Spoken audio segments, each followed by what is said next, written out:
Reports just came out that Cade Cunningham, star from the Detroit Pistons, suffered a pneumothorax or collapsed lung in the game against the Washington Wizards. He is set to be re-evaluated in the next 2 weeks, missing the next few games. Today, we're going to be breaking down this type of injury, the anatomy behind a pneumothorax, as well as a recovery timeline for elite athletes like Cade Cunningham. So, pneumothorax, commonly called a collapsed lung, occurs when there's air leaks into the space between the lung and the chest wall. This is known as that pleural space. This air buildup creates pressure that prevents the lung from fully expanding, making it very hard to breathe and limiting oxygen intake. Symptoms can include chest pain, shortness of breath, or even fatigue during exertion. So common types of pneumothorax include traumatic pneumothorax. This is when there is like a gunshot wound, a knifing or stab, or even a motor vehicle accident that causes this type of condition. However, there is uncertainty of how this injury actually happened.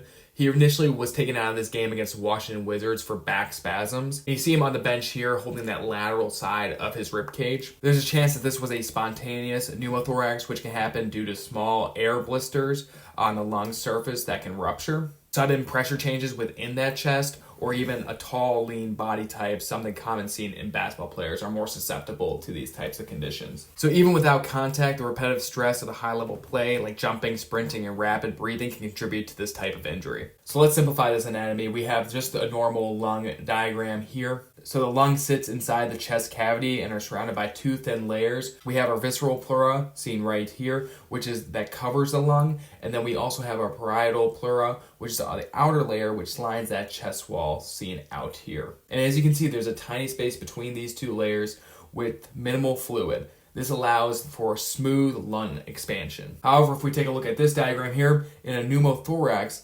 air is entering this space and then pressure is building up. And then as you can see with the lung, it either partially or fully collapses. Now for an elite athlete like Cunningham, even partial collapse significantly impacts the endurance and performance. Now for treatment, it all depends really on severity. Common treatments do include like observation for smaller cases, a chest tube insertion to remove the air, or even maybe a surgical repair to prevent reoccurrence. Now, the typical average for return for NBA players is about 26 days. This is about maybe 10 or 11 games. We've only seen a handful of these over the past 15 years, so it's a very small sample size. The key challenge for pneumothoraxes include that it's not just the healing, it's regained the cardiovascular capacity and confidence. The good news, though, is that athletes can make a full recovery from a pneumothorax. And for Cade Cunningham, the focus for post-recovery is going to be focusing on that rebuilding that endurance, monitoring the lung function, and preventing that reoccurrence. Cade Cunningham's injury is a reminder that not all sports injuries are visible, and some can be far more serious than what they seem. Hope you guys enjoyed this video. Let me know if you have any questions or comments down below, and thank you so much for watching.